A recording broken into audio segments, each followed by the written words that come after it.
Welcome back to my channel सच्ची कहानियाँ। मैं वकील। मैं अपने चैम्बर में बैठा हुआ था। एक आदमी दंदनाता हुआ अंदर घुसा, हाथ में कागजों का बंडल, धूप में काला हुआ चेहरा, बड़ी हुई दाढ़ी, सफेद कपड़े जो कहीं कहीं मिट्टी से लिपटे थे। उसने कहा उसके पूरे फ्लैट पर स्टे लगाना है। बताइए क्या क्या कागज और चाहिए वकील साहब, क्या लगेगा खर्चा? मैंने उन्हें बैठने को कहा। रघु पानी दे इधर, मैंने आवाज लगाई। वो कुर्सी पर बैठे। उनके सारे कागजात मैंने देखे, उनसे सारी जानकारी ली। आधा पौन घंटा गुजर गया।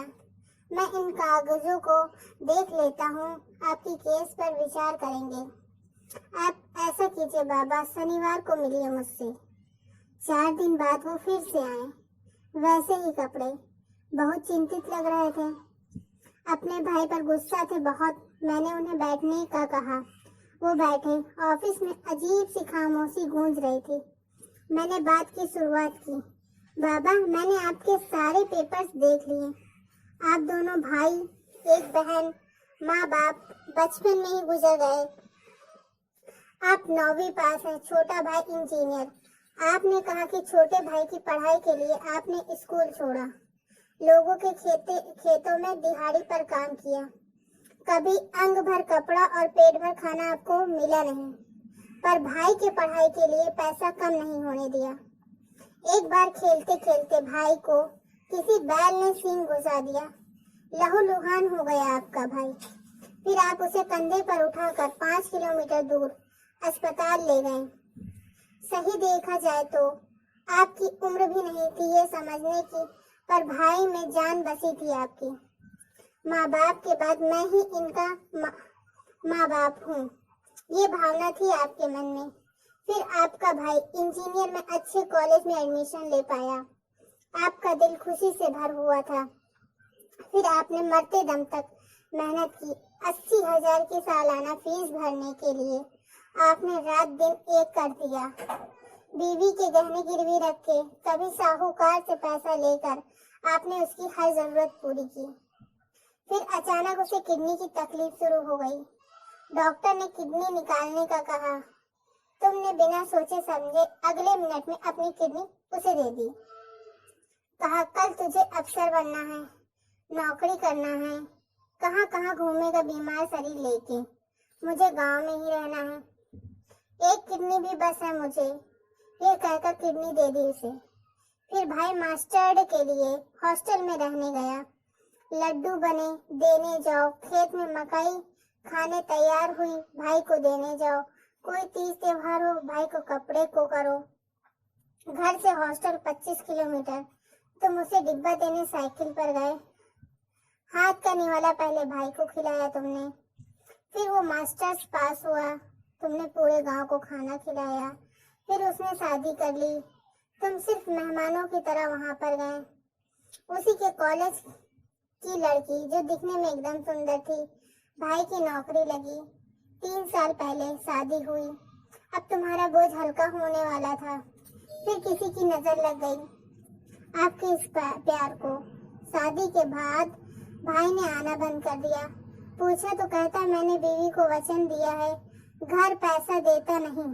पूछा तो कहता कर्जा सिर पे है। पिछले साल शहर में फ्लैट खरीदा, पैसा कहाँ से आए? पूछा तो कहता कर्ज लिया है। मैंने मना किया तो कहता भाई तुझे कुछ नहीं मालूम, तू निरा गंवार ही रह गया। अब तुम्हारा भाई चाहता है गांव की आधी खेती बेचकर तुम उसे पैसा दे दो। इतना कह के मैं रुका। रघु ने लाई चाय की प्याली, मैंने मुंह से लगाई। तुम चाहते हो भाई ने जो मांगा वो उसे न देकर उसके ही फ्लैट पर स्टे लगाया जाए, क्या यही चाहते हो तुम? वो तुरंत बोला हाँ। मैंने कहा हम स्टे ले सकते हैं, भाई की प्रॉपर्टी में हिस्से भी मांग सकते हैं, पर तुमने उसके लिए जो खून पसीना एक किया है वो नहीं मिलेगा। तुमने उसे जो किडनी दी वो वापस नहीं मिलेगी। तुमने उसके लिए जो जिंदगी खर्च की वो भी वापस नहीं मिलेगी। मुझे लगता है इन सब चीजों के सामने उस फ्लैट की कीमत शून्य है। भाई की नीयत फिर गई। वो अपने रास्ते चला गया। अब तुम भी उसी घृणित सड़क पर मत जाना। वो भिखारी निकला, तुम मददगार थे, मददगार ही रहो। तुम्हारा हाथ ऊपर था, ऊपर ही रखो। कोर्ट कचहरी करने के बजाय बच्चों को पढ़ाओ लिखाओ। पढ़ाई करके तुम्हारा भाई बिगड़ गया, इसका मतलब बच्चे भी ऐसा करेंगे ये तो नहीं होता। वो मेरे मुंह को ताकने लगा, उठ के खड़ा हुआ, सब कागजात उठाए और आंखें पोंछते हुए कहा, चलता हूँ वकील साहब। उसकी रुलाई फूट रही थी और उसके आंसू मुझे दिख न जाए ऐसी कोशिश कर रहा था। इस बात को अरसा गुजर गया। कल वो अचानक मेरे ऑफिस में आया। कलमों में सफेद झांक रही थी। उसके साथ में एक नौजवान था, हाथ में थैली। मैंने कहा, बाबा बैठो। उसने कहा, बैठने नहीं आया वकील साहब, मिठाई खिलाने आया हूँ। ये मेरा बेटा बेंगलोर रहता है, कल आया गांव। अब 3 मंजिला मकान बना दिया है वहाँ। मैंने थोड़ी कर करके 10-12 एकड़ खेती खरीद ली। अब मैं उसके चेहरे से टपकती हुई खुशी को महसूस कर रहा था। वकील साहब, आपने मुझे कहा कोर्ट कचहरी के चक्कर में मत लगो। गांव में सब लोग मुझे भाई के खिलाफ भड़का रहे थे। मैंने उनकी नहीं, आपकी बात सुन ली। मैंने अपने बच्चों को पढ़ाई में लगाया और भाई के पीछे अपनी जिंदगी बर्बाद नहीं होने दी। कल भाई भी आकर पांव छू के गया, माफ कर दे मुझे ऐसा कह गया।